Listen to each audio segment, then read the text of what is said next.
ओम अज्ञानतिमिरान्धस्य ज्ञानाञ्जनशलाकया चक्षुरुन्मीलितं येन तस्मै श्रीगुरुवे नमः। नमो महावदन्याय कृष्ण प्रेम प्रदायते कृष्णाय कृष्ण चैतन्य नामने गौरतुषे नमः।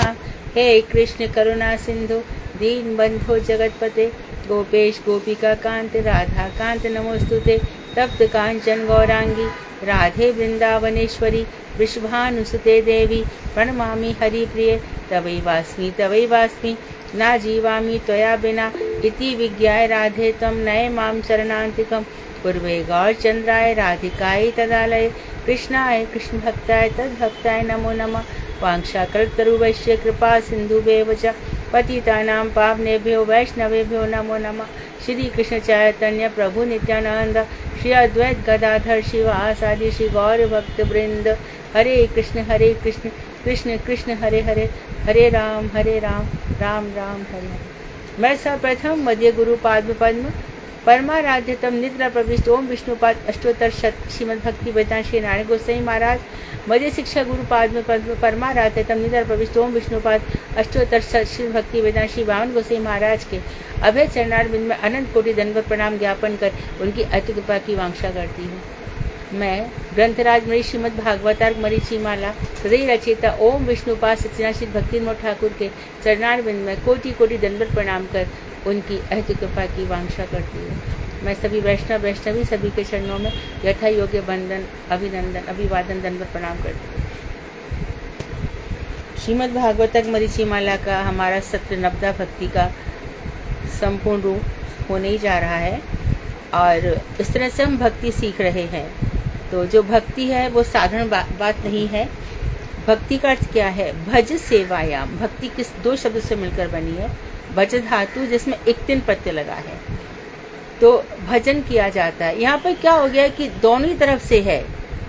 सबसे पहले भज सेवायाम, सेवा ही भजन है, सेवा ही भजन है। तो सबसे पहले सेवा तो ठाकुर जी कर रहे हैं भक्तों की, क्योंकि वो कह रहे हैं ये यथा माम प्रपद्यन्ते तास्तथा भजामि हम। भजामि हम ठाकुर जी भी कह रहे हैं मैं भी वैसे ही भजता हूँ जैसा तुम मुझे भजते हो, बल्कि तुमसे बहुत बहुत ज्यादा। क्यों? क्योंकि मैं करुणा सिंधु हूँ। तुम लोग इस बात को जानते हो। कैसे करुणा सिंधु हूँ कि देखो तुमको जन्म लेना ही तो पड़ेगा। तटस्थ शक्ति से तुम लोग निकले हो और मेरे जैसे सूर्य से किरणें निकलती ही है ऐसे तुम निकलते हो। तुम मर नहीं सकते हो, आत्मा मरती ही नहीं है। जैसे मैं हूँ वैसे तुम हो, अज हो, शाश्वत हो। बस तुम मेरी माया के अधीन हो, मायाधीश हो। तो इसमें जीना तो पड़ेगा ही, है ना। जन्म पर जन्म कर्मों के हिसाब से लेने ही पड़ेंगे। परंतु तो बात आई ठाकुर जी की सेवा की, तो सेवा में भगवान ने बिना ये विचार किए कि राक्षस है कि असुर है, दुष्ट है, ये देवता है कि सज्जन पुरुष है, कोई विचार नहीं किया। भगवान ने सबको आकाश, जल, पृथ्वी, तेज, वायु सबको प्रदान कर दिया। हाथी से लेके चींटी तक, ब्रह्मा जी तक, सबके लिए जैसी जिसकी व्यवस्था थी वैसे दे दिया और जिसने जो चाहा उसको वही मिला। यदि हम अपना हृदय खोलकर देखें तो पता चलेगा कि हाँ, हम ही ये चीजें चाह रहे थे, आज वो चीजें हमें खराब लग रही है। हमने ही ऐसा किया था जो आज हमें मिल रहा है। यदि आप सच्चे हृदय से देखोगे तो भगवान के यहाँ पे कहीं कोई मिस्टेक नहीं है, कहीं कुछ भी नहीं है। हम ही ने ऐसे विधान बना रखे थे। तो अब देखो, अब ये जो बात आ गई कि दोनों तरफ से है। ठाकुर जी भी सेवा करते हैं, करुणा सिंधु है, और जो कुछ भी उनसे वरदान मांगता है वो यही मांगता है कि ये संसार समुद्र में मैं पड़ा हुआ हूँ। संसार समुद्र, यहाँ पे 3 प्रकार के ताप है, दैहिक, दैविक, भौतिक। ये सबको परेशान करते हैं। जो बहुत अरबपति है उसको खरबपति बनना है, खरबपति उसको शंखपति बनना है। ऐसे कभी जो अर्थ है ना, 4 प्रकार के अनर्थ मनुष्य को बांध के रखते हैं। एक तो स्वरूप भ्रम, अपना स्वरूप पता नहीं है। दूसरा हृदय दौर्बल्य, तीसरा है असत तृष्णाएं, और चौथा है अपराध। अब देखो, जो लोग ये कहते हैं, ये सब बात बहुत इंपॉर्टेंट है।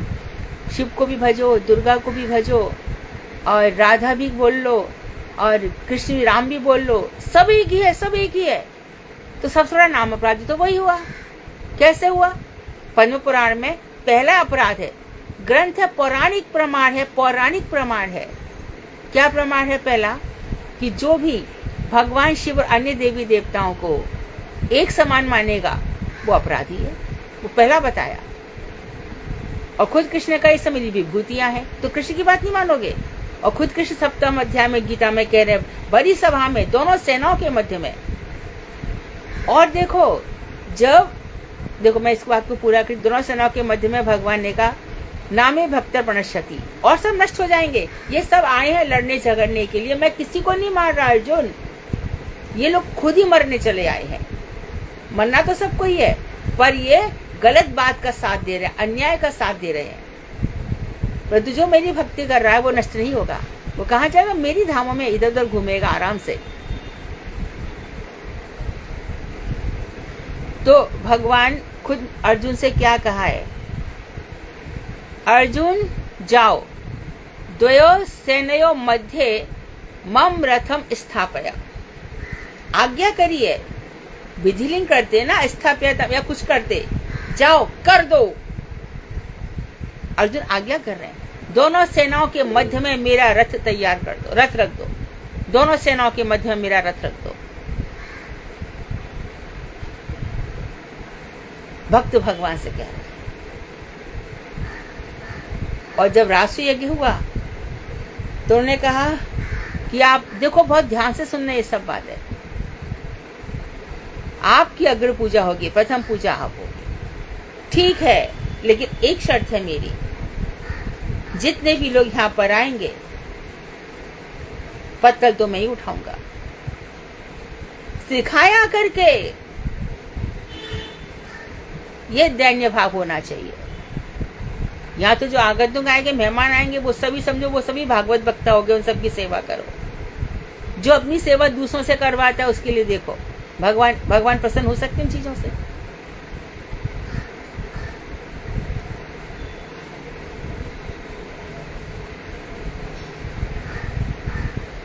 तो भगवान ने, तो जो आचार्य होते हैं वो जगत गुरु तो हैं, लेकिन जगतः गुरु यस्य सह सह आचार्यः, वो सारे जगत को अपना गुरु मानते हैं।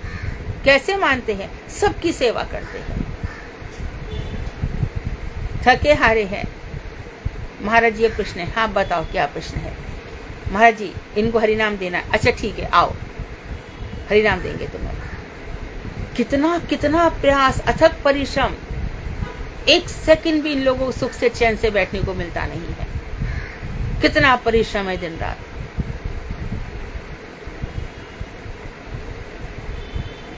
तो बात है सारी सेवा की, हम कैसे कर रहे हैं। और इसमें मध्यस्थ हमारा मन नहीं लगता। आप कभी एक माला जप रहे हो, एक माला जपने में आज अपने मन से कहो, एक माला जब तक, एक माला मतलब एक बार 108 बार जो हमने मन का जपा तुलसी जी का, 108 बार तो अपना मन कहीं नहीं जाने दूंगा या दूंगी। देखो कितनी बार जाता है।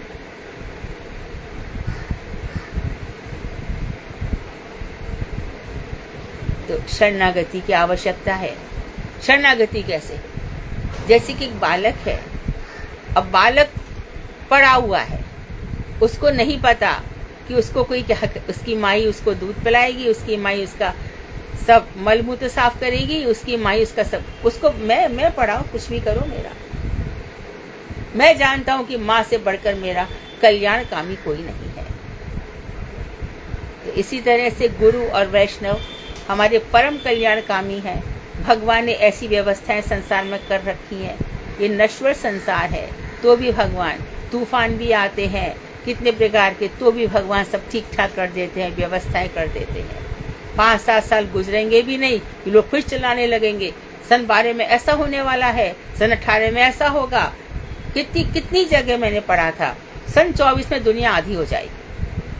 और आपने भी पढ़ा होगा, मैंने पढ़ा है, तो मैंने कोई अलग से थोड़ी पढ़ लिया। अब 24 निकल गया तो सन 27 का लगा देंगे, जैसे दुनिया इनके हिसाब से चल रही है। और इंसान भयभीत हो जाता है। तो जो भगवान के भक्त हैं तो इन सब बातों को समझ करके अपने मन को भी ठीक ठाक करके कि देखो भैया ये मन ही है जो कुछ यहाँ वहाँ भाग रहा है, मन ही हमारा मित्र है, इस शत्रु को बनने मत दो, मन को अपना शत्रु मत बनने दो। यदि मन में हमारे काम आ रहा है तो भगवान के लिए, क्रोध आ रहा है तो भगवान के द्वेषियों के लिए, मद आ रहा है तो भगवान का गुणगान करेंगे आनंद से बैठ करके, लोभ आ रहा है तो भगवान के सत्संग, भगवान की कथाओं में जाएंगे, और मोह होगा तो भगवान के प्रेम से, भगवान के श्री विग्रह में हमारा मोह होगा, उनकी कथाओं में मोह होगा, उनके सत्संग में मोह होगा। ये सब ईर्ष्या में किसी से करनी नहीं चाहिए। ईर्ष्या सर्वथा त्याज्य है।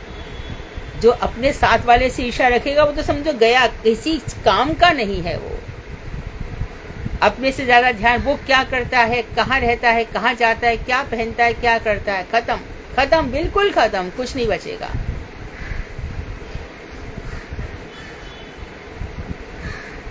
तो पूर्ण शरणागति एकदम जैसे भगवान रखेंगे। और किसी भी बातों में आने से पहले देखो कि शास्त्र में क्या लिखा हुआ है। हो सकता है कि किसी का ऐसा नाम, भैया सारा संसार उसके ऊपर टूटा पड़ रहा है, सारे संसार के लोग, विचार तो करो कि हमें कहाँ पे रखा हुआ है। तो सबसे पहला नाम अपराधी वही है जो किशोरी जी को, शिव को, गणेश को एक ही बोल देता है, सब एक ही भगवान है। तो अभी आज हमारा प्रश्न उत्तर सेशन शुरू होगा और आप लोग हमेशा की तरह से बहुत अच्छी तैयारी करके आते हो, पढ़ते हो। आप लोग डायरेक्ट आंसर दे देते हो जैसे कि किताब से पढ़कर सीधा, लेकिन प्रश्न की भाषा में उत्तर दिया जाए तो और भी आकर्षण होगा, क्योंकि अभी आप उत्तर देने लगे हो, समझने लगे हो सब चीज़ें।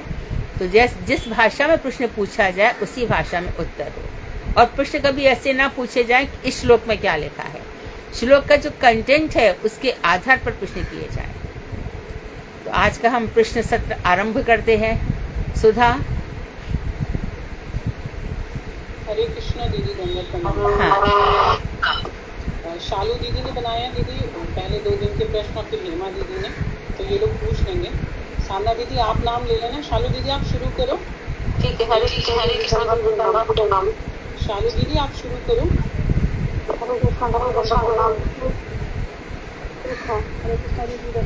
हाँ, धन्यवाद शालू।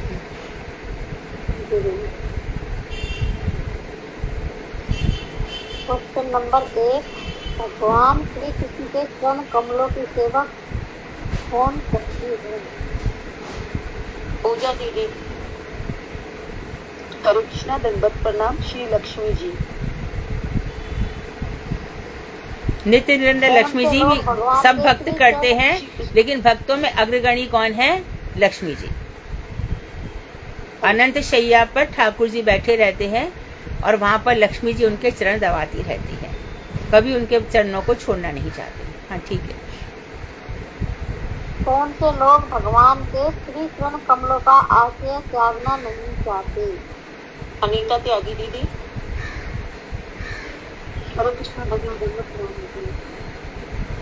जो व्यक्ति कृष्ण के चरण कमलों का आश्रय लेने के कारण निर्मल अंतःकरण वाले हो गए हैं, वे सब प्रकार की क्लेशों से मुक्ति प्रदान करने वाले प्रभु के श्री चरणों का आश्रय कभी भी त्यागना नहीं चाहते।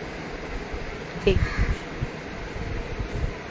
अवंतीपुर के भिक्षु ने ये एकदम सही है। ये प्रश्न की भाषा में उत्तर है, ये ठीक है एकदम। हाँ हाँ शालू बोले।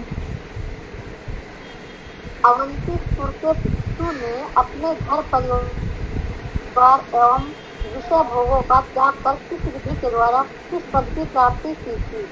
विनीता त्यागी दीदी। हरे कृष्णा दीदी। दीदी, जो अवंतीपुर के भिक्षु थे उन्होंने अपने घर परिवार और विषय भोगों का परित्याग करके अवधूत पद को प्राप्त किया था। ठीक है, सही उत्तर ही, ऐसे उत्तर होने चाहिए। अगर घटना अभी आधा है ये प्रश्न, अभी किस पद की प्राप्ति की ये भी बताया। अवधूत बताया ना, अवधूत पद की प्राप्ति की। अवधूत पद की प्राप्ति की।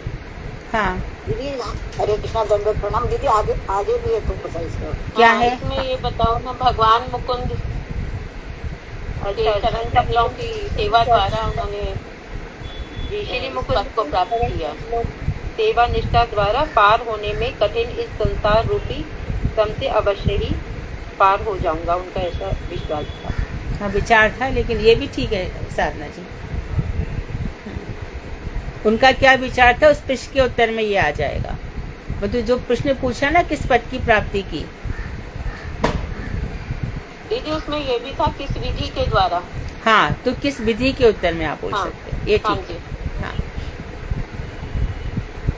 अगर क्वेश्चन नंबर 4, अगर घटनावश किसी भक्त के द्वारा कोई पाप कार्य हो जाता है तो भगवान उस पाप के प्रभाव को कैसे ध्वंस करते हैं? गरिमा दीदी। अगर भगवान के भक्त से, क्योंकि उनके शिव चरणों कमलों का भजन कर रहे हैं, उनके प्रिय है और अन्य भाव से उन्हें पाप से दूर करना चाहते हैं, अगर उनसे घटनावश कोई पाप हो जाता है तो किसकी आवाज कौन डिस्टर्ब कर रहा है ये? वो उसके पाप के प्रभाव को संपूर्ण से ध्वस्त कर देते हैं। इसका तात्पर्य है कि प्रगति स्वीकृति से फलस्वरूप भगवान होकर निष्ठा पूर्वक होकर भक्ति वचन में प्रवेश होते हैं, उनके पूर्व पाप प्रवेश हो जाते हैं और पूर्ण पाप की प्रवृत्ति जो है वो नहीं रहती है और नए पापी उनसे कभी नहीं। इस प्रकार कोई पाप कार्य भी हो जाए तो स्वीकृति से ध्वंस कर देते हैं। इसलिए भक्तों को किसी प्रकार की प्राप्ति करने की आवश्यकता नहीं। ये आवाज कहाँ से आ रही है? वो दीदी गरिमा दीदी ना दुकान पर रखती हैं दीदी, उनकी दुकान है और वो पीछे वहाँ कोई ग्राहक वगैरह कोई जरूर होगा। अच्छा अच्छा, ठीक है, नो प्रॉब्लम, नो प्रॉब्लम। चलो, क्वेश्चन नंबर 5, श्रीमद् भागवतम में 11:2:45 में पहले योगेश्वर कवि ने राजा निमि से क्या कहा था? गरिमा दीदी। हरे कृष्णा दीदी, दंडवत प्रणाम। हाँ, योगेश्वर कवि ने राजा निमि से कहा, जो अभ्यास पूर्वक भगवान श्री अच्युत के चरण कमलों का भजन करता है उसमें भगवत भक्ति और उससे उत्पन्न विरक्ति तथा भगवत तत्व ज्ञान युगपथ अर्थात एक साथ उदित होते हैं और वह क्रमशः भगवत प्रेम रूप साक्षात परा शांति को प्राप्त करता है। हरे कृष्णा दीदी, दंडवत ठीक है। प्रणाम। यहाँ परा शांति कहा गया है भगवत प्रेम को। क्वेश्चन नंबर 6, जीव का नित्य धर्म क्या है? श्री कृष्ण की भक्ति को किस प्रकार से करना चाहिए? राधा प्रिया दीदी। राधा प्रिया दीदी। हरे कृष्ण दीदी। हरे कृष्ण दीदी। अच्युत श्री कृष्ण के पाद पद्मों की सेवा करना ही जीव का नित्य कर्म है। भगवान श्री कृष्ण के तत्व से अवगत करनी धर्म है। हाँ, हाँ जी दीदी। धर्म है। अच्छा, हाँ जी दीदी, नित्य धर्म है और हमें पहले भगवान श्री कृष्ण के तत्व से अवगत होकर ही उनकी उपासना करनी चाहिए। उसी से हमारे सब प्रकार के भय तथा जो भावित उद्देश्य की निवृत्ति हो जाती है, शांत हो जाती है। ठीक है, ठीक है। क्वेश्चन नंबर 7, शास्त्र मत अनुसार पुरुषोत्तम भगवान की आराधना कैसे की जाती है? कुसुम दीदी। हरे कृष्णा दीदी। हाँ, आचार्य से उनके कृपा स्वरूप उपनयन मंत्र आदि को प्राप्त करके तथा आगम शास्त्र के मतानुसार अर्चन प्रणाली से अवगत होकर अपने अभिष्ट पुरुषोत्तम भगवान की आराधना करनी चाहिए। ठीक है। हरे कृष्ण। क्वेश्चन नंबर 8, भगवान श्री कृष्ण के समक्ष बैठकर अपने अंगों को पवित्र कैसे करना चाहिए? शैला दीदी। हरे कृष्ण, दंडवत प्रणाम। एकाग्र चित्त से भगवान की श्री मूर्ति के समक्ष बैठकर सबसे पहले हृदय में भगवान का ध्यान कर अपने हृदय आदि अंगों को मंत्रों से पवित्र करना चाहिए तथा भगवान के चरण कमलों को धुलवाने के बाद जो जल होता है पाद्य, उसको अर्पित करके मूल मंत्र के द्वारा उनका अर्चन करना चाहिए। उसको अर्पित करके, किसको अर्पित करके? भगवान के चरणों में अर्पित करना चाहिए। हाँ, भगवान के चरणों में पाद अर्पण करना चाहिए। ठीक है। क्वेश्चन नंबर 9, भगवान श्री कृष्ण की विधिवत पूजा कैसे करनी चाहिए और फिर क्या करें? सुषमा दीदी। भगवान कृष्ण की विधिवत पूजा करने के लिए सुगंधित चंदन, पुष्प, अक्षत, अखंडित चावल, रत्नमाला, धूप, दीप आदि पूजा सामग्री द्वारा श्री मूर्ति की विधिवत पूजा करने के उपरांत स्तव और स्तुति करते हुए भावपूर्वक भगवान को प्रणाम करना चाहिए और यह भी कहना चाहिए कि भगवान हमारी पूजा में जो कमी रह गई है उसको क्षमा कर दें। सुषमा, तुम प्रश्न बनाना कब शुरू करने वाली हो? दीदी कर दूंगी अब। ठीक है। क्वेश्चन नंबर 10 श्रीमद् भागवत के 10:81-19 में श्री सुदामा जी क्या कह रहे हैं? आशा सोनी दीदी।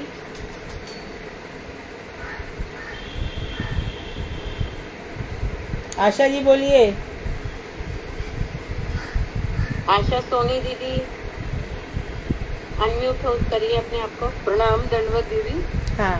सुदामा जी कहते हैं कि स्वर्ग, अपवर्ग यानी मुक्ति, पृथ्वी और अरसातल में जितनी भी प्रकार की संपत्तियां हैं उन सबको श्री कृष्ण की करणारविंद के पूजा के द्वारा प्राप्त किया जा सकता है।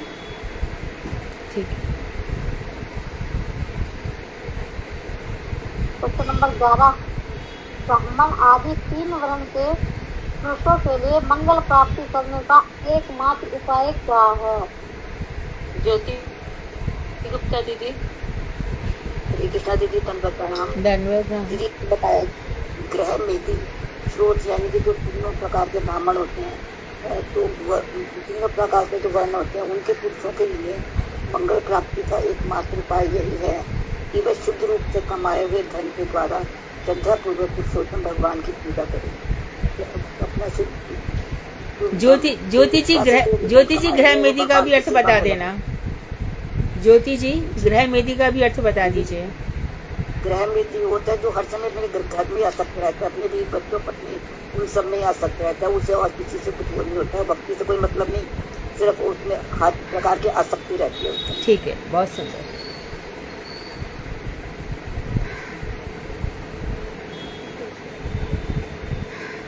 गोलोक में स्थित 4 प्रकोष्ठों के नाम बताइए।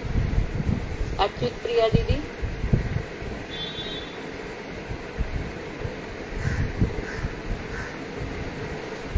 अच्युत प्रिया दीदी अनम्यूट करिए आप। दीदी हरे कृष्णा, दंड प्रणाम। दीदी इसका आंसर मुझे नहीं आता है। ठीक है दीदी, कोई बात नहीं। विमला दीदी। हरे कृष्णा दीदी, मेरे श्री विग्रह तथा मेरे भक्त जनों के दर्शन, सप्रसन, अर्चन, परिचर्या, सेवा, स्तुति, दंडवत और कर्मों का कीर्तन करना चाहिए।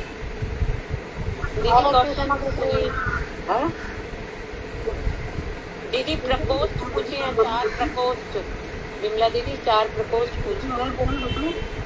12 में से क्वेश्चन वो वाला ये पहले वाला जिसका वो आंसर दे रही थी, 1 नंबर का क्वेश्चन वही है। यही है दीदी इसका दर्शन, सप्रसन, अर्चन और परिचर्या। क्वेश्चन रिपीट कर दो शालू दीदी। गोलोक में स्थित 4 प्रकोष्ठों के नाम बताइए। जो गोलोक में स्थित है 4 प्रकोष्ठ, जो दीदी ने कथा में बताया था सबको, और 2-3 बार दोहराया था दीदी ने, बार दोहराया था उसको। भारती दीदी। बिमला बेरीवाल, आपको ये उत्तर नहीं आता? दीदी मैंने तो यही पढ़ा, 12वां का यही लगाया है, दर्शन, सप्रसन, अर्चन और ये नहीं, जो प्रश्न देखो, प्रश्न का उत्तर। गोलोक में 4 प्रकार जन्माष्टमी, रामनवमी,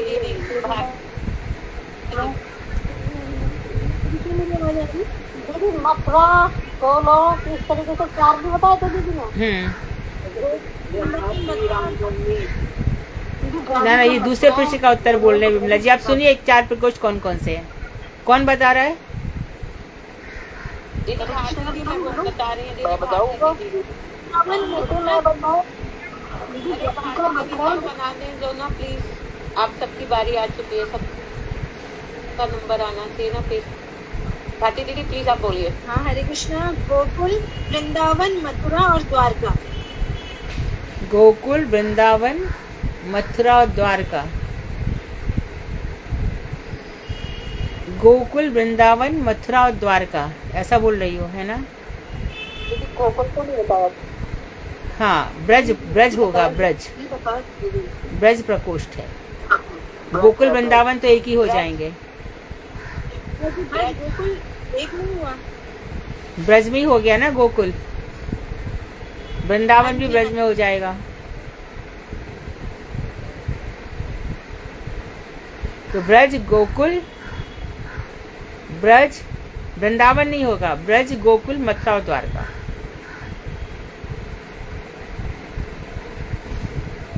ठीक है दीदी। हाँ, वृंदावन नहीं है, वृंदावन प्रकोष्ठ नहीं है।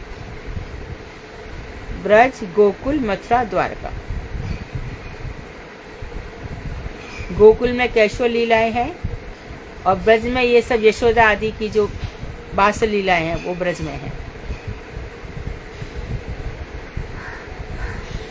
Next question. क्वेश्चन नंबर 13 और लास्ट मेरी बारी है। वृंदावन की उपासना किस भाव के द्वारा की जाती है? भगवती दीदी। क्या? भगवती दीदी।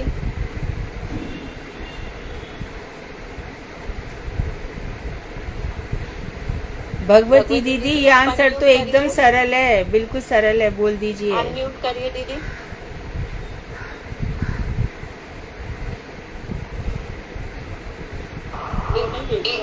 किसी और का नाम ले लो। हाँ जी, फाल्गुनी दीदी। फाल्गुनी दीदी। सॉरी दीदी, मैंने नहीं आ रहा है मुझे ये। संध्या दीदी।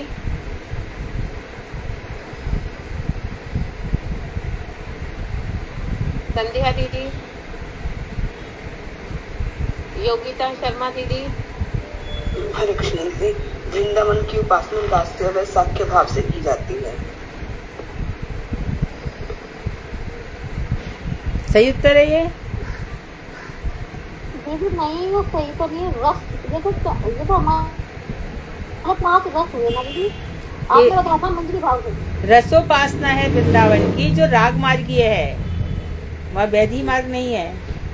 वैधी मार्ग से भी ऊपर उठ जाते हैं राग मार्ग की उपासना। वृंदावनी उपासना राग मार्ग की उपासना। वहाँ पे सब उल्टा ही चलता है। जहाँ प्रेम नदिया की सजा, उल्टी बहे धार, कौन पावे जाको पार। हरे कृष्ण दीदी। हाँ। दास्य, साख्य, वात्सल्य या माधुर्य भाव से की जाती है। सॉरी। हाँ, रसोपासना साखेरी सख्य। अगला प्रश्न। हरे कृष्ण दीदी, दीदी का हुआ है। हरे कृष्ण दीदी, सभी को मेरे दिल। अच्छा, ठीक, अच्छे प्रश्न उत्तर हो गए, बढ़िया। हाँ,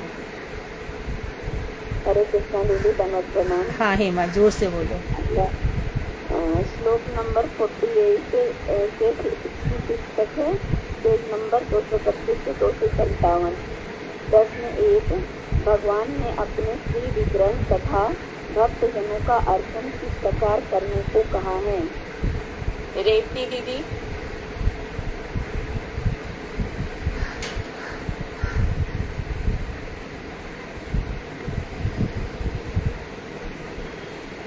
हरे कृष्णा दीदी, मैं बाहर हूँ, किसी की डेथ हुई है तो मैं क्लास सुन रही हूँ, जवाब नहीं दे सकती।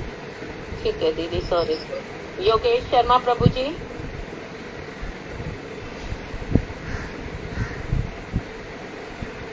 योगेश शर्मा प्रभु जी, अनम्यूट होइए आप। सुधा दीदी, आप बता दीजिए। मैं बोल रही हरे कृष्ण। योगेश प्रभु जी बोलिए, आप बोल रहे हैं। मेरे भक्तों के दर्शन प्रक्रिया, स्तुति, दंडवत तथा गुण कर्मों का कीर्तन करना चाहिए, यही है ना?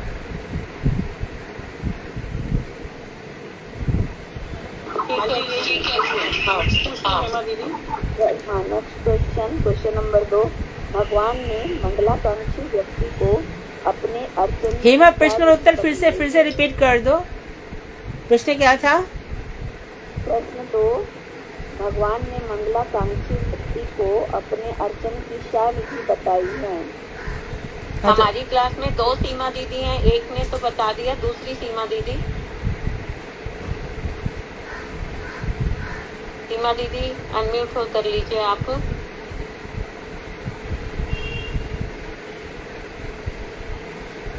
रेवती दीदी। हरे कृष्ण माता जी। वो तो रेवती दीदी सॉरी संतोष नाम से 2 हैं। दोनों जवाब नहीं देंगी, किसी और का लीजिए नाम। अच्छा दीदी। ज्योति झा दीदी। ज्योति झा दीदी।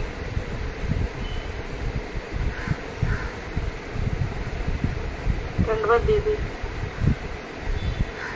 मंगलाकांक्षी व्यक्ति को मेरे जन्म तथा लीलाओं की कथा का श्रवण, मेरे पर्वों के अनुमोदन, मेरे गुणों का गान, मेरे श्री विग्रह का समक्ष नृत्य, करताल मृदंग आदि वाद्य यंत्रों सहित अपने बंधु बांधवों के साथ मिलकर घर पर मेरा उत्सव मनाना चाहिए, जैसे जन्माष्टमी, रामनवमी इत्यादि।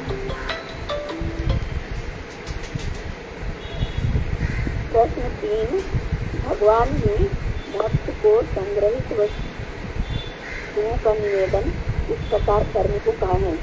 कृष्णा दीदी। कृष्णा दीदी।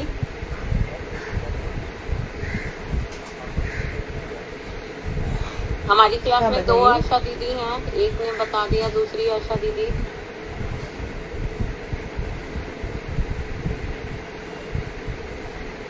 अच्युत प्रिया दीदी।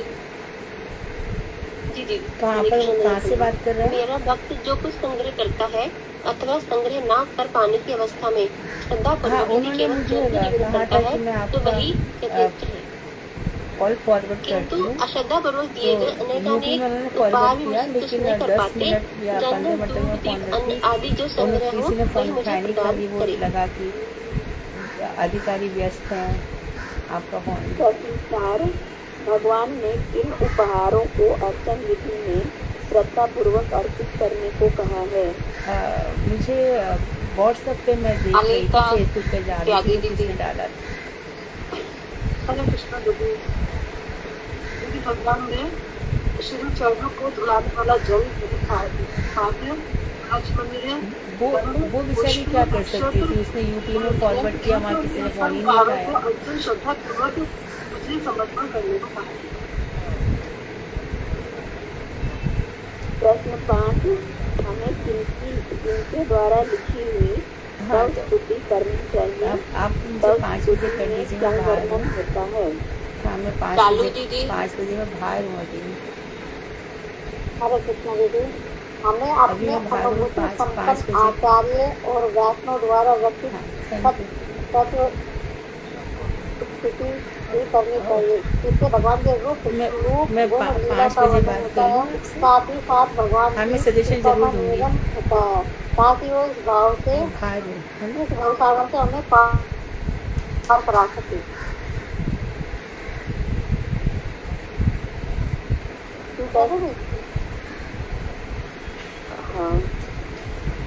प्रश्न 6,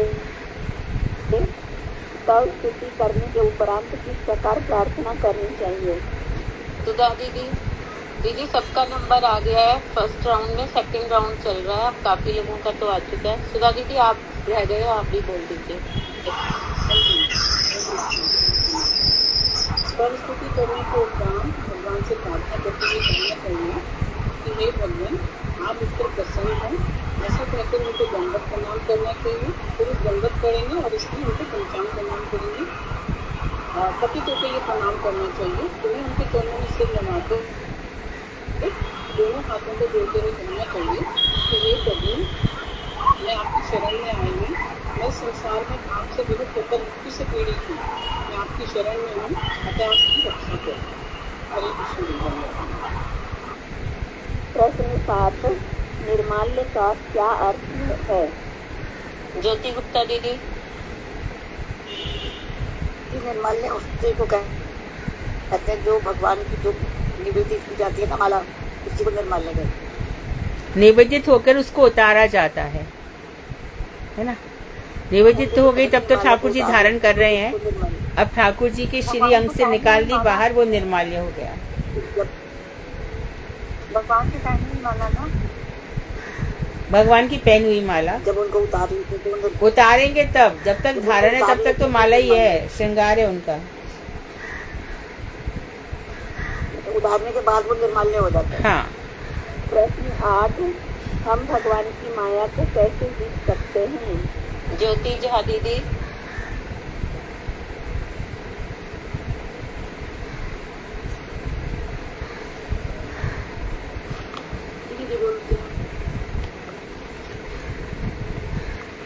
अपने द्वारा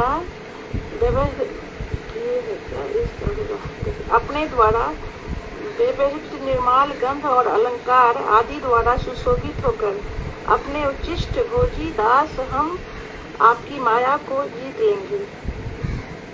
ये होगा दीदी, क्या गलत है? हाँ, कृष्ण की भाषा में उत्तर सही है कि वो लोग ऐसे लोग जीत लेते हैं, ऐसा बोल दो। प्रश्न 9, कल्याणकामी व्यक्ति के लिए भगवान ने क्या आज्ञा दी है? शीला दीदी। शीला दीदी हैं एक इसमें। शीला दीदी। सुषमा दीदी आप बोलिए। कल्याणकामी व्यक्ति के लिए भगवान ने आज्ञा दी है कि वो श्रद्धा पूर्वक भगवान की कथा का श्रवण करे, निरंतर भगवान का ध्यान करे, अनायास जो कुछ भी प्राप्त हो वह भगवान को समर्पित करे और दास्य भाव से भगवान के सामने आत्मनिवेदन करे, अर्थात दीनहीन बनकर अपने आप को भगवान को सौंप दे। ठीक है। प्रश्न 10, भगवान ने अर्चन विधि में सेवक की भांति मंदिर की सजावट कैसे करने को कहा है? योगेश प्रभु जी।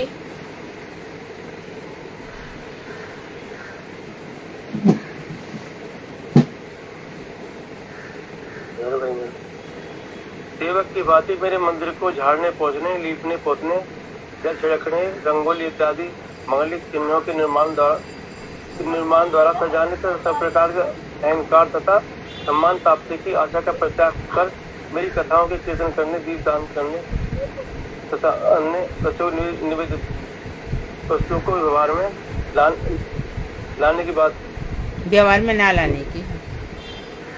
हाँ। अगला क्वेश्चन है प्रश्न 11, भगवान ने सबके व्यवहार में क्या सावधानी बरतने को कहा है? बिमला दीदी। बिमला मेरी वाली दीदी। हाँ, यह द्वारा मुझे निवेदित दीपक के प्रकाश को ज्ञान में किसी कार्य में व्यवहार में करने का लोक समाज में और अपने को सबसे अधिक प्रिय लगने वाली वस्तुओं को मुझे संतुष्ट करने से अनेक फल की प्राप्ति होती है। मतलब दीपक को अपने किया हुआ प्यार में मिलाने के लिए। अगला प्रश्न उत्तर हो गया। प्रश्न 13, भगवान की शुद्ध भक्ति की प्राप्ति किन्हें होती है और किन्हें भगवान के स्वरूप का ज्ञान होता है? इंदु वाही दीदी।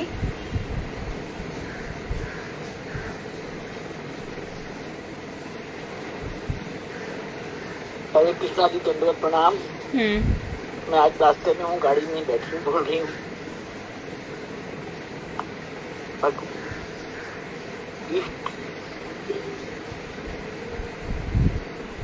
एकाग्र चित्त से ये वाला प्रश्न है ना, ये वहाँ ना द्वारा लग्यादी कुआं बावड़ी आदि के निर्माण में जो सहयोग करती है भगवान की होती है और भगवान के शुद्ध भक्तों के साथ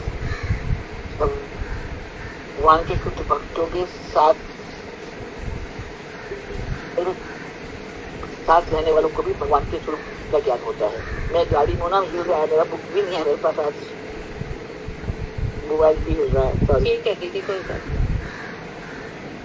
प्रश्न 14, भगवान की भक्ति को प्राप्त करने की इच्छा रखने वाले व्यक्ति को क्या करना चाहिए? कुसुम दीदी। भगवान की भक्ति को प्राप्त करने की इच्छा रखने वाले व्यक्ति भगवान की सेवा पूजा के प्रति आदर रखें, अष्टांग द्वारा दंडवत प्रणाम पूर्वक में भगवान के अभिनंदन करें। भगवान के भक्तों की पूजा को मेरी पूजा से भी श्रेष्ठ जानकर उसका अनुष्ठान करें तथा समस्त प्राणियों की भगवान को संबंधित समझें।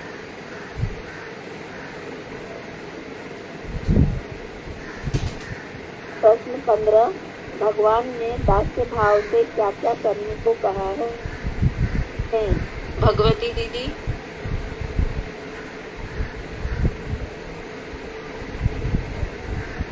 नेक्स्ट को पूछो दीदी। भगवती दीदी अनम्यूट करिए। टीमा दीदी। हरे कृष्णा दीदी, दंडवत प्रणाम। मैं तो प्रसाद बना रही हूँ। वाणी के द्वारा मेरा गुणगान करें, अपने चित्त को मुझ में ही अर्पित करें तथा सभी प्रकार की कामनाओं का परित्याग कर, ये सब दास्य भाव के अंग है।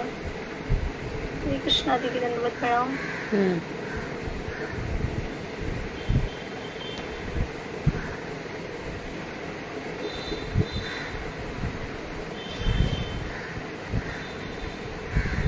नेक्स्ट हेमा दीदी पूछो अगला क्वेश्चन।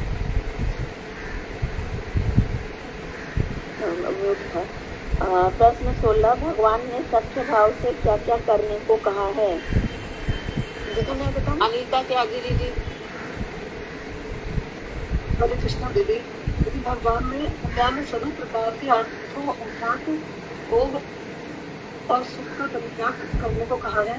जैसे दान, होम, जप और भगवान के उद्देश्य से किए गए एकादशी आदि व्रत भी भक्तों के लिए तप है। इन सबको सत्य भाव से करना चाहिए।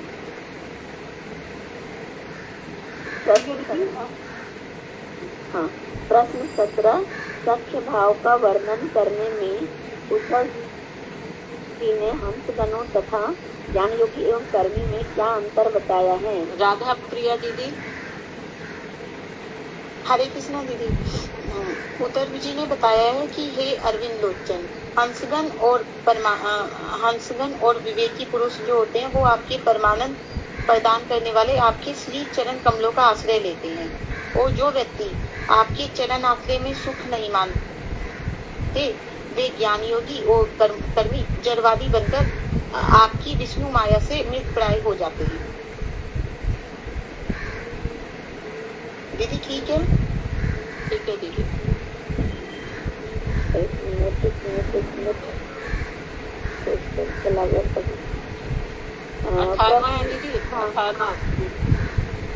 भगवान क्वेश्चन नंबर 18। भगवान किसके साथ सत्य भाव बनाने में रुचि रखते हैं? विनीता त्यागी दीदी। भगवान अपने अनन्य शरणागत साधकों को सच्चे भाव से आत्मसात कर लेना इसकी कोई आपके लिए विचित्र बात नहीं है, क्योंकि आप ब्रह्मा और लोकेश्वर गणों के ऐश्वर्य युक्त दिव्य मुकुट के किनारों द्वारा वंदित श्री चरण कमल वाले होने पर भी, अर्थात ईश्वरों के भी ईश्वर सर्वेश्वर होने पर भी आप बिना किसी संकोच के बांधरों के साथ सच्चे भाव बनाने में रुचि रखते हैं। प्रश्न 19। भगवान अपने आश्रित जनों के लिए कैसे होते हैं तथा भगवान के आश्रित जन कैसे होते हैं? योगिता दीदी।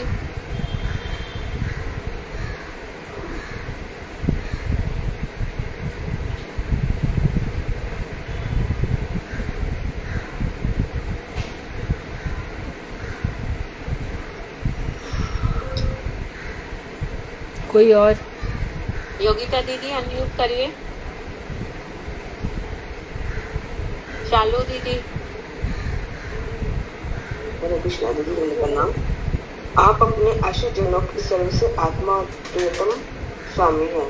आप उन्हें सब कुछ प्रदान करते हैं। क्या कोई कृतज्ञ व्यक्ति आपको छोड़ सकता है? हम लोग आपके पद रज सेवी हैं।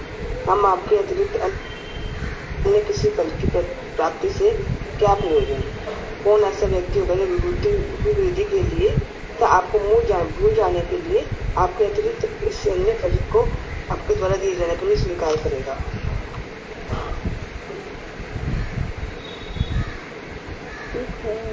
Question number 20। एक मरणशील व्यक्ति किस प्रकार भगवान का अनंत प्रिय भाजन हो जाता है? आशा दीदी। प्रणाम दंडोती। मरणशील व्यक्ति जब सब कर्मों का परित्याग करके मुझसे किसी विशिष्ट क्रिया प्राप्ति यानी मेरी सेवा प्राप्ति की जब अभिलाषा मेरे निकट होती है तो वो आत्मनिवेदन करते हैं। फिर वे अमृत तत्व को प्राप्त कर मेरे अत्यंत प्रिय भाजन हो जाते हैं, प्रिय भक्त बन जाते हैं, क्योंकि समाधि में बाहरी इंद्रियां शांत हो जाती हैं और समाधि में भगवान की लीला का दर्शन होता है। प्रश्न 21। भगवान के प्रति आत्मनिवेदन करने वालों में कौन सी भक्ति उदित होती है? संध्या दीदी। दीदी बहुत आसान है, एक वन वर्ड का है, ये बोलिए।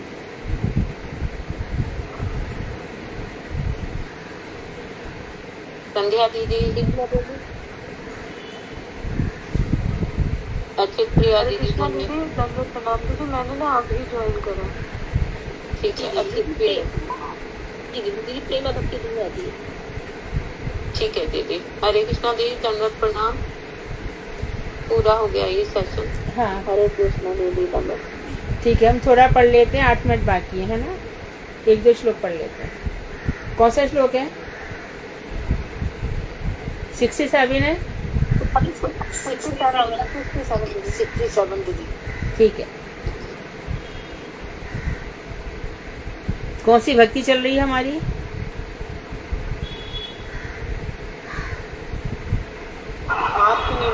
आत्मनिवेदन। ठीक है, हाँ, आत्मनिवेदन। तो अपने आप को सब कुछ अर्पण कर देना। नवदा भक्ति की थी अमरीश में, महाराज अमरीश में नवदा भक्ति थी और आत्मनिवेदन महाराज बली में। ये सब महाराज है, बता रहे हैं। कुर्या सर्वाणि कर्माणि मदर्थम शनकै स्मरन् मय्यार्पित मनश्चित्तो मद्धर्मात्मनोरतिः। मेरे चरणों में, श्री कृष्ण कह रहे हैं, मेरे चरणों में आत्मनिवेदन करने वाला भक्त अपनी सभी क्रियाएं मुझे स्मरण करते हुए मेरे लिए ही करते हैं।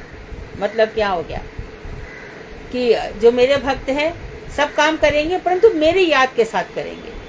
घर से निकलेंगे तो बस हरे कृष्णा, जो भी घर से निकलता है वो भगवान को प्रणाम करके निकलता है।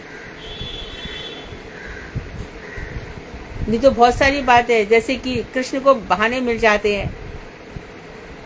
युधिष्ठिर को बोल दिया, तूने जुआ खेला तो क्या मुझसे पूछ के खेला था क्या? इसी प्रकार से भगवान जगन्नाथ की में भी हम देखते हैं कि राजा से बोलते क्या मुझसे पूछ के युद्ध के लिए गया था क्या? तो उनसे कह के जाते हैं तो वहाँ पे क्या करते हैं वो कि जो सिचुएशन है वो हमारे अनुकूल बना देते हैं। वहाँ पे क्या होना चाहिए कि हम जब भगवान से प्रणाम करके उनसे आज्ञा लेके जाते हैं।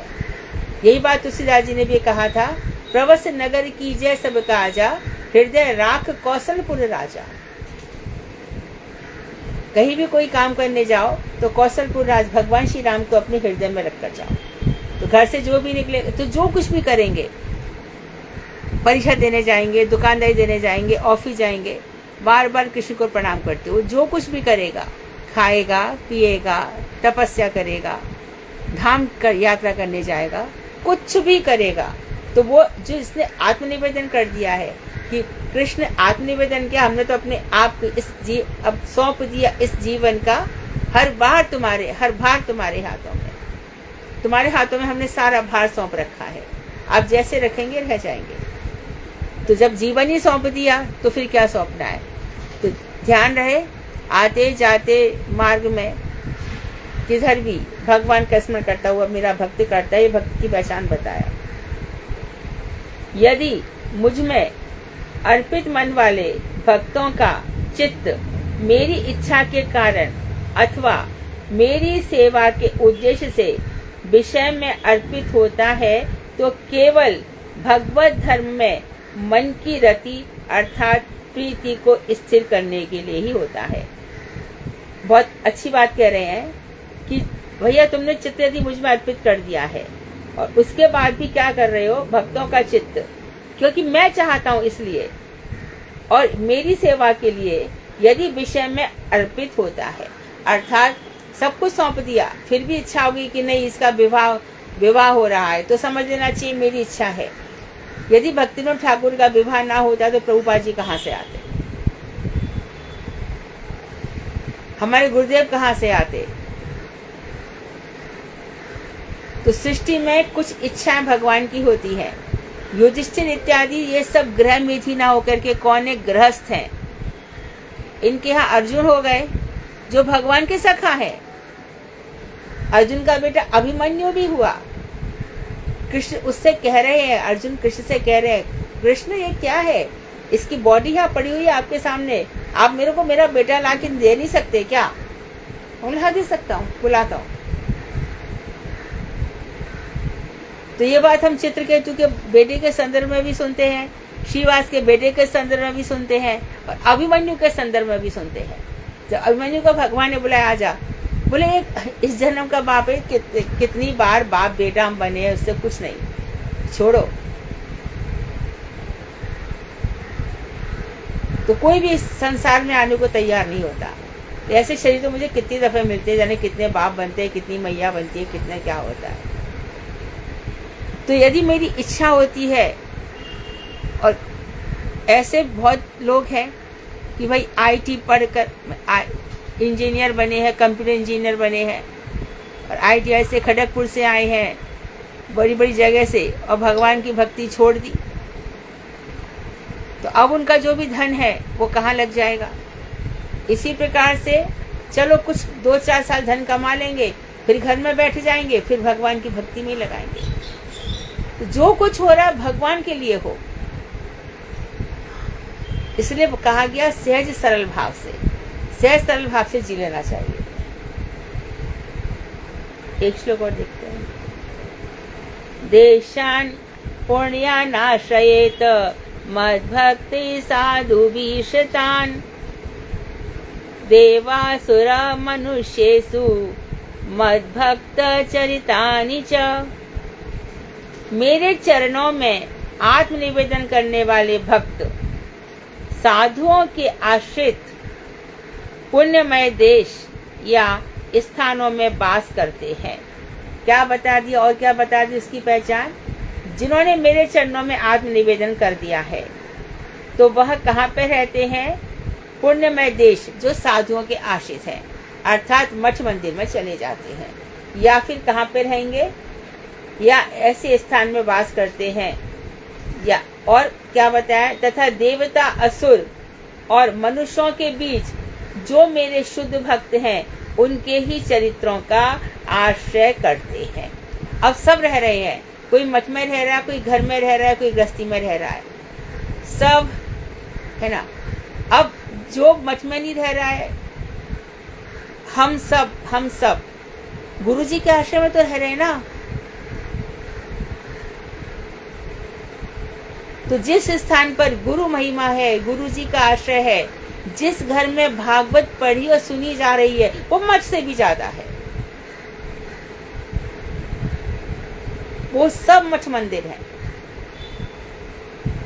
कल सब घर में पूज्यपाद हमारे बावन गोसाई महाराज का आविर्भाव तिथि मनाएंगे, गुरुदेव नारायण गोसाई महाराज का तिरोभाव दिवस मनाएंगे। तो जिन घरों में तो क्या, सुनो, गुरुदेव हिंदुजा हॉस्पिटल में थे और गुरुदेव का हार्ट का कुछ प्रॉब्लम था तो ठीक हुआ था, तो हम सब भक्त वहाँ थे बम्बई से, और माहेश्वरी फैमिली भी थी, काफ़ी लोग थे।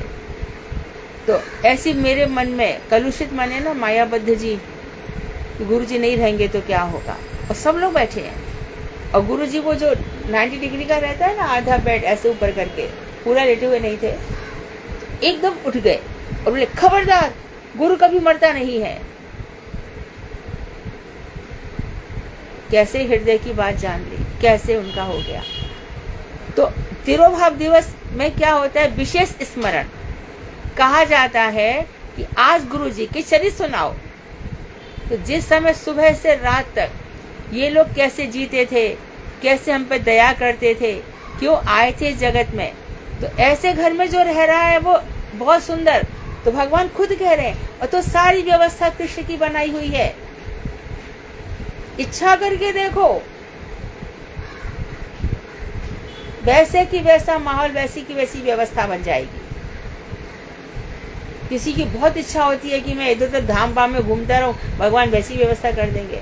किसी को लगेगा कि ग्रंथ ही मेरे लिए सब कुछ है, तो मैं बहुत समय पहले ग्रंथ लाया था, ऐसी मेरे घर में रखा था, अब मैं पढ़ रहा हूँ, अब मैं पढ़ रही हूँ। पहले मुझे पता भी नहीं था, बस मेरे मन में एक बार आया, मैं ऐसी उठा लाया।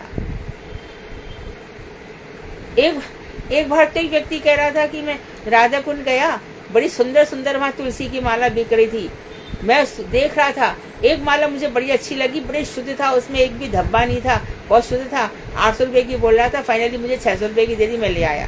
क्या करता है उसका, रखी है, वो जपने के लिए होती है भाई।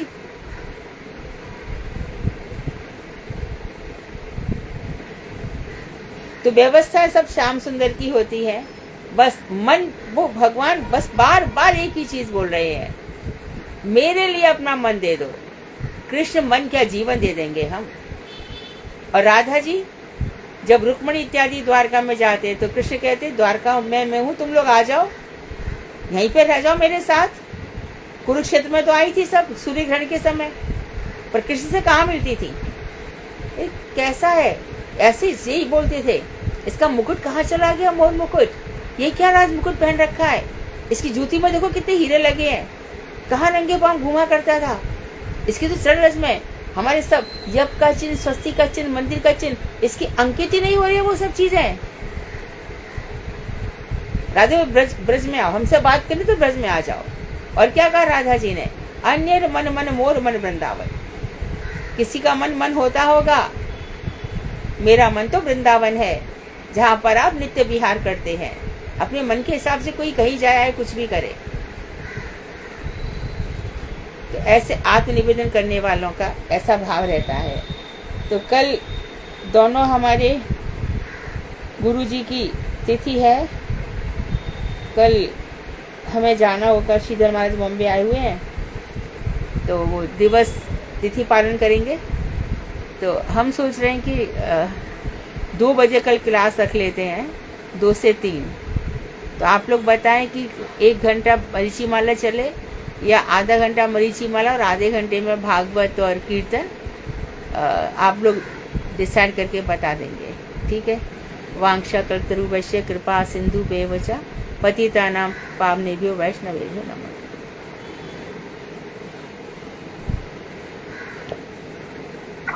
और अगर भक्त लोगों को ये महोत्सव अटेंड करने के लिए मठ वगैरह में जाना है, वो ना आ पाए तो वो भी बता दीजिए, वो स्किप भी करेंगे फिर, अगर ऐसा सब बोलते हैं तो।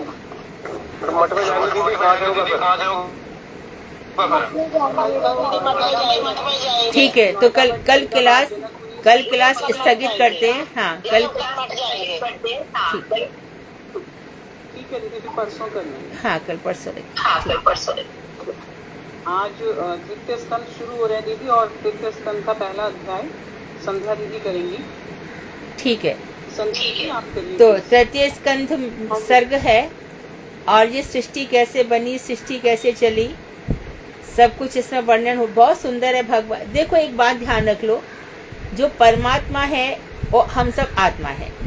वो जैसे सूर्य से चिंगारियां निकलती है, सूर्य से किरणें निकलती है, जैसे अग्नि से चिंगारियां निकलती है, ऐसे भगवान से जीव निकलते हैं। जीव मर नहीं सकता। आत्मा को कोई नैनम छिन्दन्ति शस्त्राणि नैनम दहति पावकाः नैनम क्लेदन्ति आपो ना शोष्यति मारुतः।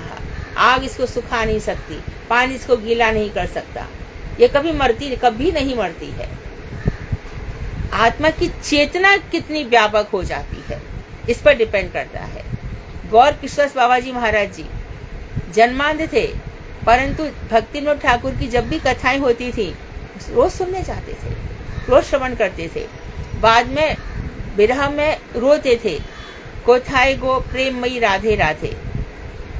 कभी श्याम कुंड पे मैं पुकारता हूँ, कभी राधा कुंड पे पुकारता हूँ, कोथाए गो, और कानू मन मोहिनी राधे राधे, वृंदावन विलासिनी राधे राधे। इस तरह से जो गाते हैं ये भावों में डूब करके गाते हैं।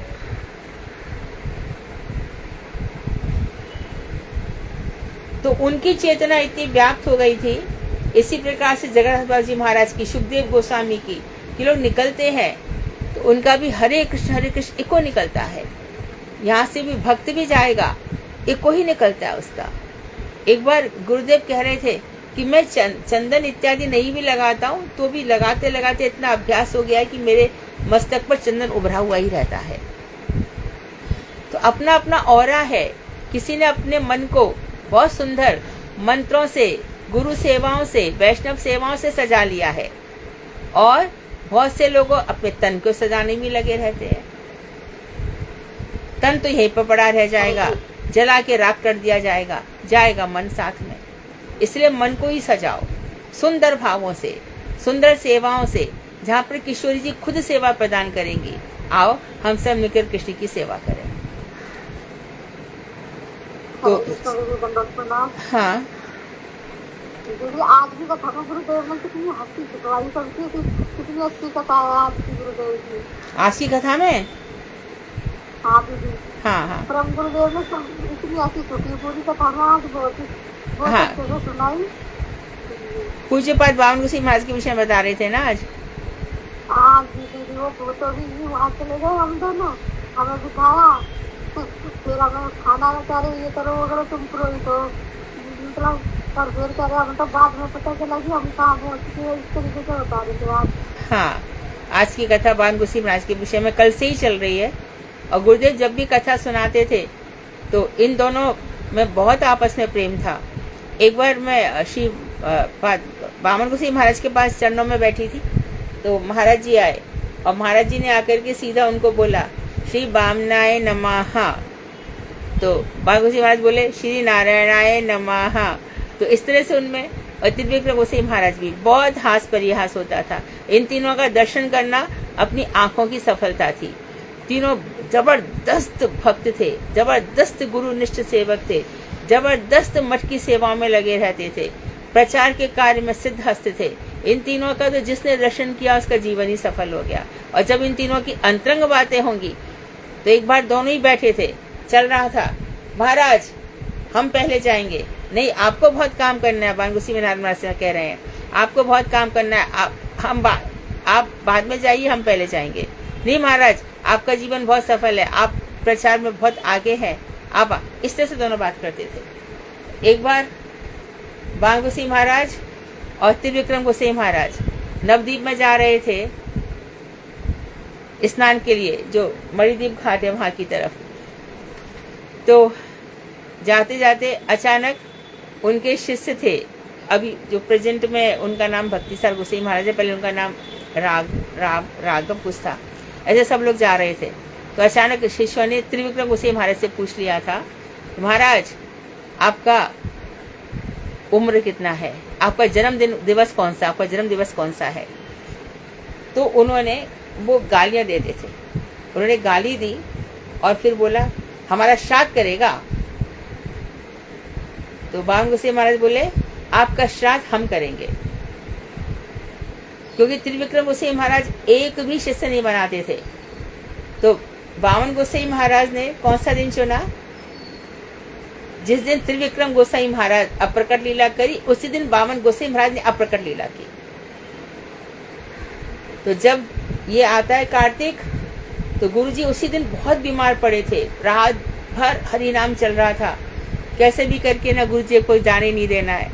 उस दिन लग रहा था कि महाराज जी तीनों आज फिर अप्रकट लीला ना हो जाए। लेकिन महाराज जी ने कौन सी तिथि पकड़ी, जिस दिन बामन गोसाई महाराज का आविर्भाव है, गुरुदेव ने तिरोभाव के लिए उस दिन को पकड़ा। ये तीनों इस प्रकार से एकजुट थे। तो जो भगवान का भजन कर रहा है उसको क्यों किसी से द्वेष होगा, क्यों किसी से वैमनस्य होगा। सब एक ही पथ के तो पथिक हैं, एक ही गुरु के तो शिष्य हैं। इसलिए हम सबको प्रेम से रहना चाहिए। तो बहुत सुंदर सुंदर इन लोगों की लीलाएं हैं। एक और बात याद आती है कि समुद्रगढ़ में महाराज जी और त्रिविक्रम गोसाई महाराज, तो त्रिविक्रम गोसाई महाराज भीम का रिप्रेजेंट करते थे, प्रतिनिधित्व, और गुरुदेव समुद्रगढ़ का। तो वो बताते थे कि समुद्रगढ़ के कारण यहाँ पर कृष्ण आए, वो कहते भीम के कारण आए। तो ऐसे से तो महाराज जी क्या करते थे, थोड़े महाराज जी है ना चतुर चालक बहुत थे ना, एकदम अपनी बात कहते थे और कहते थे बोल प्रेमानंदे हरि हरि बोल, और सबको ऐसे। तो अंत में ऐसे ही किया कि त्रिविक्रम गोसाई महाराज जब उनकी बात का खंडन करें, इसके पहले उन्होंने कहा उठ जाओ सब हरि हरि बोल। तो एकदम त्रिविक्रम गोसाई महाराज देख देख ये तेरा गुरु कितना कितना कितना चतुर है, देख कैसे तो ऐसे ऐसे वो लोग इतना हंसी मजाक, इतना आपस में प्रेम करते थे, आश्चर्य आश्चर्य होता है। और उन दिनों के याद करके एकदम सिहरन सी होती है। अब ये सब चीजें देखने को नहीं मिलती हैं। हरे कृष्ण दीदी, दंडवत प्रणाम। हाँ दीदी, आपने परोक्ष रूप से किया है, लेकिन अपरोक्ष रूप से तो हमने भी किया है। हाँ बिल्कुल, मैं कहा आपसे हम उनका गुणगान बार बार सुनते हैं। वो तो है, वही है ना, हम जीवन चरित्र पढ़ते हैं। हाँ, प्रभुपाद जी भी हम सबके साथ ऐसे ही है। तो त्रिविक्रम महाराज जी का कुछ ऐसा चरित्रावली हमने नहीं पढ़ी, वामन महाराज जी की पढ़ी है। वो बहुत हास परिहास वाले थे, गंभीर भी थे, और महाराज जी को हमेशा उकसाते थे। यानी कि वो कृष्ण की बातें करते थे, और राधा जी का तो राधा जी के लिए उकसाते थे कि महाराज जी राधा जी के विषय में और बोलें। तो जानबूझ के कहते थे कि ये सब कृष्ण के कारण है, और गुरुदेव कहते थे नहीं, राधा जी के कारण है। तो वो कहते थे कि देखो राधा, बोले देखो मैं तुमसे राधा नाम बुलवा लिया ना। इस तरह से इन लोग का हंसी मजाक चलता था। दीदी, एक और मेरी वो क्वेरी थी कि जो गोवर्धन दास बाबा जी हैं, उसमें हमारी परिक्रमा में जिनके हमने दर्शन किए, ये वही हैं जिनको स्वप्न दिया था जब कि भाई तुम मेरे से दीक्षा लेना, किसी और से मत लेना, वो किसी और का। हाँ, उनके जीवन में बाण गोसाई महाराज, उनके जीवन की बहुत सारी घटनाएं हैं। वो उनके नित्य शिष्य है ना, उनको बहुत स्नेह करते थे। सही है। उनका नाम पहले नरसिंह ब्रह्मचारी था, बाद में फिर उनको गोवर्धन बाबा नाम दिया। हाँ, दीदी वो तो बहुत ही सरल, उनको देख के ऐसे लगा ही नहीं कि हाँ, इस समय उनको देख के लगेगा ऐसा कि वर्तमान समय में भी भक्त हैं, इसलिए उनका दर्शन जरूर करने चाहिए। और दीदी मेरा एक क्वेश्चन और था कि जो हमारे गौर महाप्रभु हैं, उनकी सेवा तो यही है ना, नाम संकीर्तन, और इससे अलग तो कुछ सेवा नहीं है उनकी। गौरांग महाप्रभु की पुरुष रूप में सेवा खूब हो सकती है, स्वरूप दामोदर के अनुगत्य में, गोविंद घोष। तो दीदी लेखनी वगैरह के माध्यम से होगी ना कि नहीं, जिस तरह से वो लोग सेवा करते हैं महाप्रभु के भावों में, महाप्रभु जिस समय विरह भाव में रहते हैं, ये सब लोग उनके साथ रहते हैं। नाम संकीर्तन तो करना ही है हर हालत में। हाँ हाँ जी, पर नाम संकीर्तन का भी हम सोच सकते हैं ना, विरह में क्रंदन करते हैं ना। हाँ जी, और वो उस गंगा नदी में कूद पड़ते हैं। हाँ, अद्वैत प्रभु के यहाँ जाने के लिए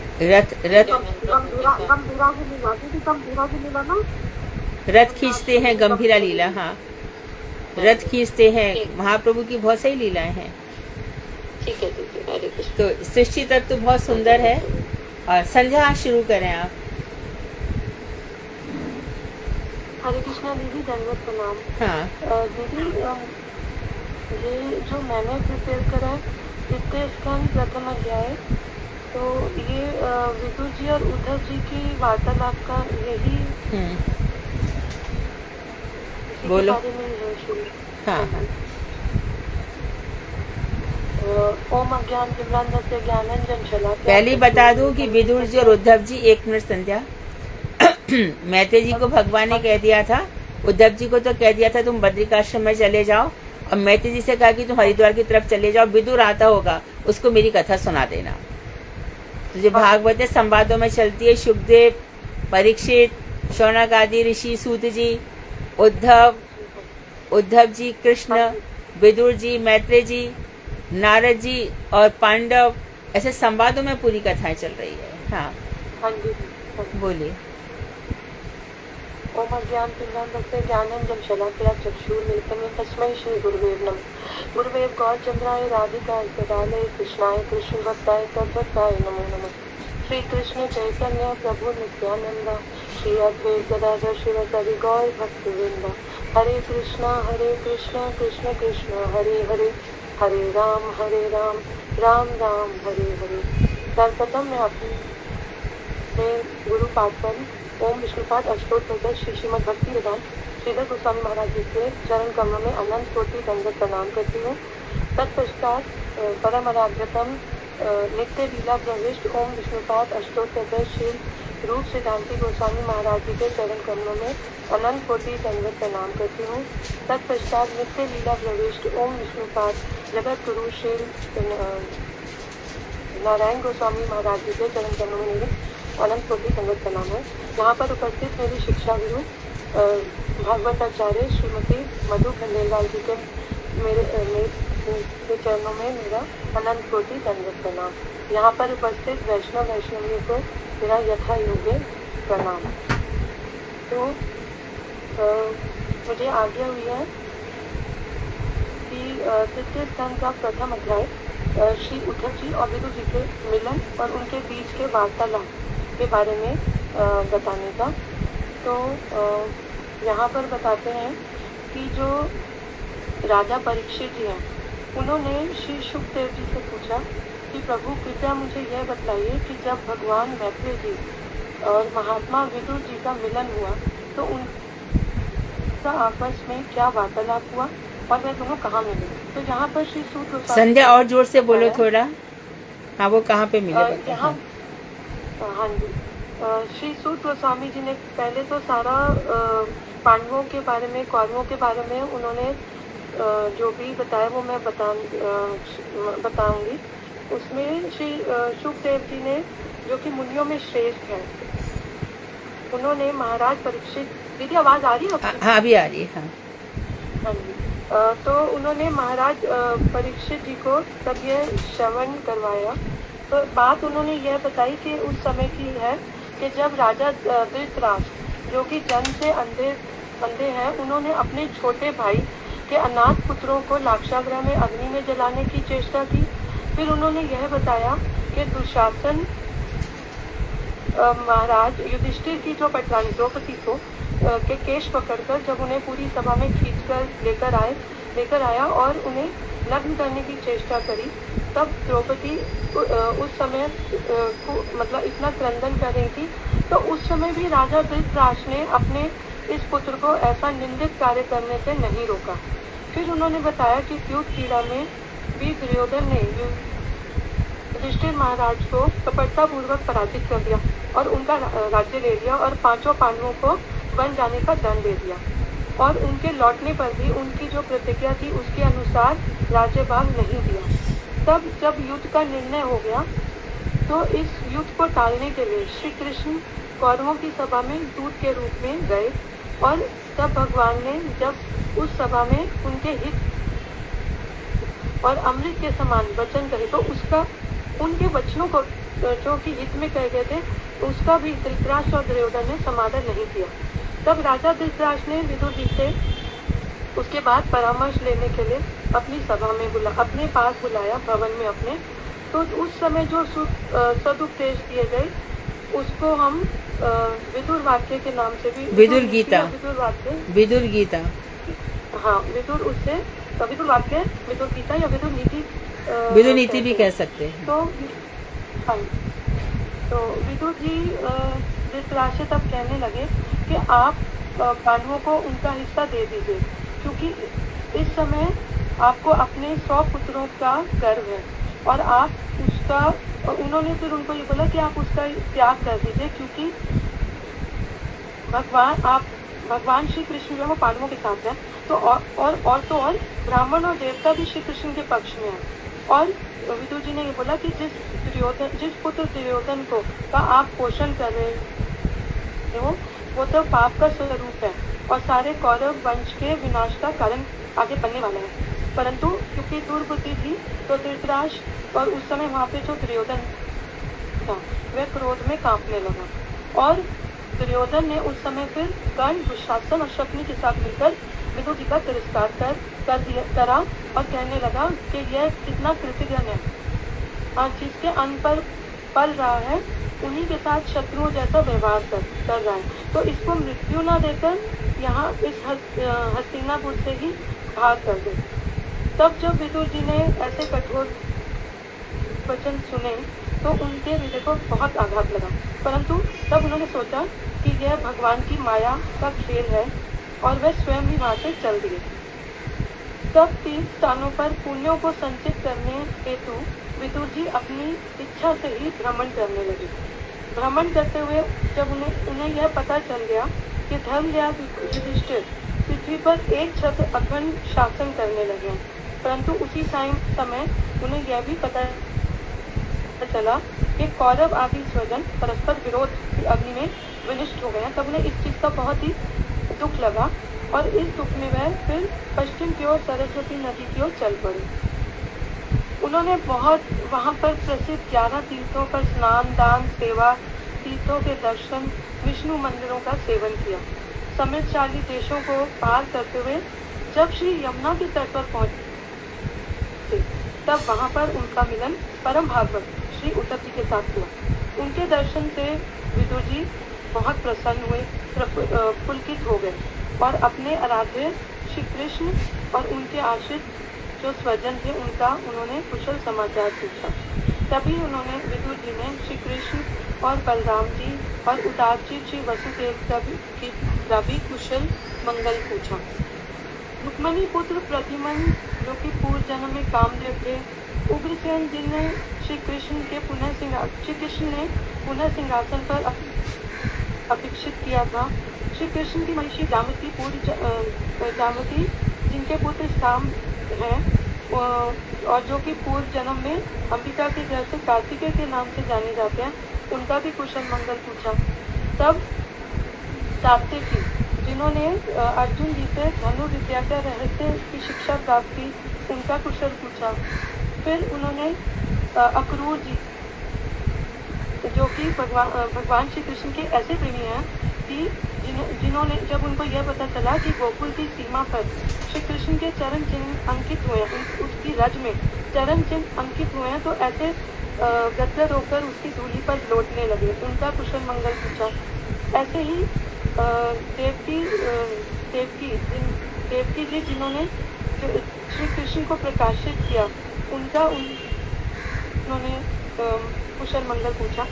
और वैष्णवों की वांछा पूर्ण करने वाले षड ऐश्वर्य पूर्ण अनिरुद्ध जो कि मन, बुद्धि, चित्त और अहंकार इसके अंतकरण के अधिष्ठाता हैं, उनका कुशल मंगल पूछा। सौम्य स्वभाव उद्धव जी से पूछने लगे विदुर जी कि सत्यभामा के पुत्र चारुदेश और दत्त आदि श्री कृष्ण के अनुचरणगण सुख पूर्वज से तो है ना।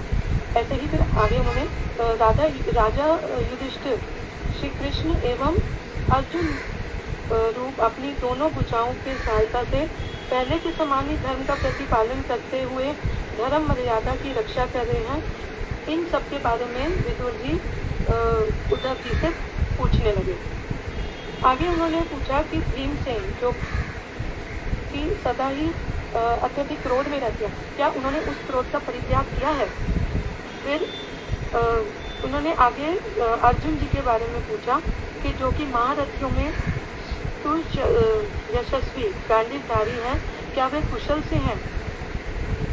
फिर कुंती देवी जी के बारे में पूछा। इन सब के बारे में पूछते पूछते जब वह आगे उद्धव जी से उनकी वार्तालाप हुई, तब विदुर जी ने कहा कि मेरा मतलब जो उनके परलोकवासी भाई पांडु जी हैं, पांडु जी और उनके जो अनाथ पुत्र हैं पांडव, तो उनसे उन्होंने द्रोह करके पांडु से ही द्रोह किया, उन्हीं से ही शत्रुता की। परंतु यहाँ पर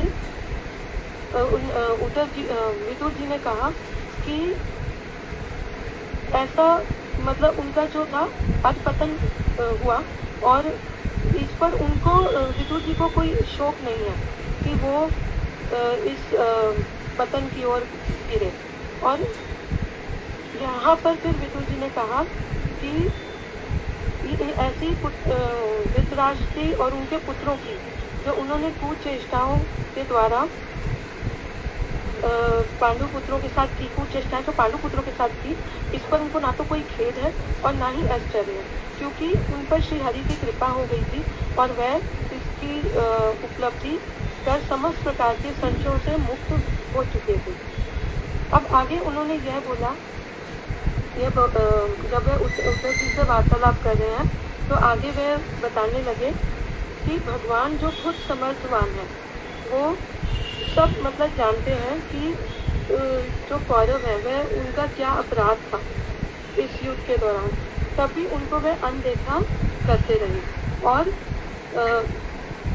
मतलब अनदेखा करते रहे और समय पर उन्होंने उन राजाओं दुष्ट राजाओं को भी वह मार सकते थे, परंतु उन्होंने ऐसा नहीं करा क्योंकि अपने शरणागत भक्तों का वह दुख दूर करना चाहते थे।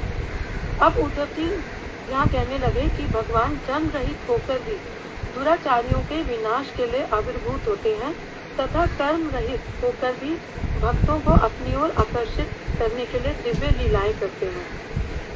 अन्यथा गुणातीत भगवान के जन्म आदि के द्वारा तेज संबंध और कर्म विस्तार का सहयोग ही कहाँ है। तो यहाँ तक दीदी मैंने ठीक है, बहुत सुंदर, बहुत अच्छा बोला, एकदम सरल भाषा में कर दिया था। हाँ शॉर्ट कर दिया था काफी। नहीं काफ़ी ना काफ़ी है, इतना भी ध्यान रह जाएगा, समझ में आ जाएगा। तो इससे से तृतीय स्कंध पांडवों की वंश गाथाओं से शुरू हुआ और इसको आगे बढ़ाया जाएगा। यहाँ पे कपिल देवभूति संवाद होगा जो बहुत ही सुंदर होगा। भगवान के विभिन्न अवतारों का वर्णन होगा, लीलाओं का वर्णन होगा, चैप्टर बाई चैप्टर, बहुत सुंदर सुंदर। कीर्तन, हाँ बोलो बोलो, वैष्णव वंदना करो।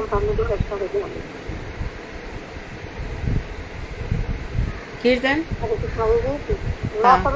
हाँ गाओ शालू गाओ।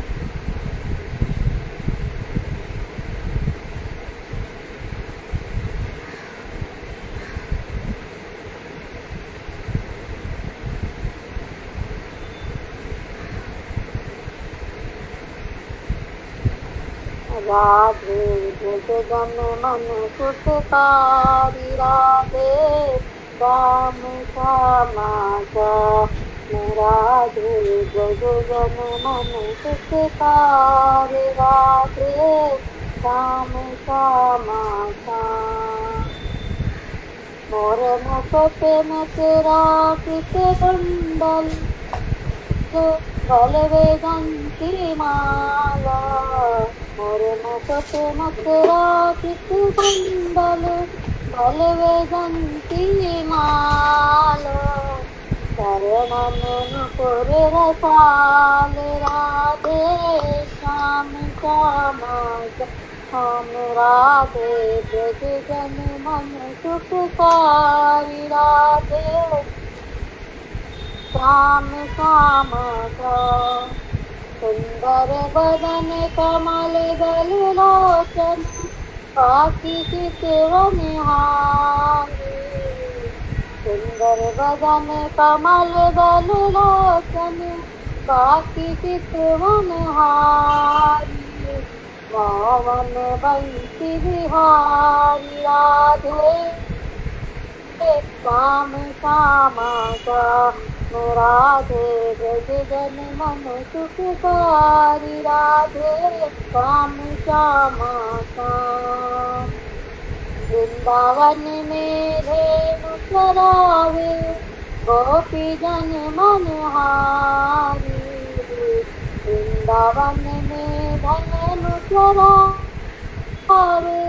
गोपी जन मन हारी गोवर्धन धारी राधे श्याम श्यामा राधे ब्रज जन मन सुखकारी राधे श्याम श्यामा राधा कृष्ण मिले अब तो गौर रूप अवतारी, राधा कृष्ण मिली अब गाऊं, गौर रूप अवतारी, कीर्तन धर्म प्रचार, राधे श्याम श्यामा श्याम, राधे ब्रज जन मन सुखकारी, राधे श्याम श्यामा श्याम। तुम बिन मेरे और न कोई, नाम रूप अवतारी, तुम बिन मेरे और न कोई, नाम रूप अवतारी, शरणन में बलहार, नारायण शरणन में बलहारी, राधे ब्रज जन मन सुखकारी, राधे श्याम श्यामा श्याम, राधे श्याम राधे श्याम, राधे श्याम राधे श्याम, राधे श्याम राधे श्याम, राधे श्याम राधे श्याम। हरे कृष्ण देवी दंडवत। वांछाकल्पतरुभ्यश्च कृपा सिन्धुभ्येव च पतितानां पावनेभ्यो वैष्णवेभ्यो नमो नमः। हरे कृष्ण दंडवत प्रणाम। हरे कृष्ण दंडवत प्रणाम।